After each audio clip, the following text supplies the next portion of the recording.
આ કથાની અંદર જેના જેને સારથી કહી શકીએ અને વ્યાસપીઠ પર બિરાજમાન એવા અમારા બ્રહ્મ સમાજનું ગૌરવ બોલે ઓછું થરથર અને કાઢે મીઠા વેણ કવિ કહે ને કાંટો ન વાગે પછી ભલે હોય પારકા શેણ તેવા આપણા સાવરકુલાનું ઘરેણું કહી શકીએ જે માણસ જીભથી નહીં પણ જીવથી બોલે છે.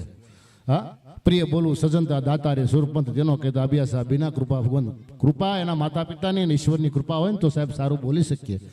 તો જેની આજ 58મી કથા છે અને જેના મુખેથી જ્ઞાન ગગાનો દેવી ભાગવત રૂપી જ્ઞાન નીકળી રહ્યા છે. વિજયદાદાના સન્માન માટે હું રમેશભાઈ અને વિનુભાઈ બંને ભાઈઓને વિનંતી કરીશ કે તે વિજયદાદાનું સાલ ઓઢાડી અને એનું સન્માન કરે.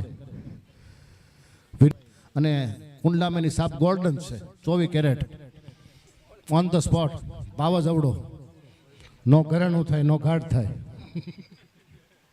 વિજયદાદાને એકવાર જોરદાર તાળીઓના ગરજથી થયેલી.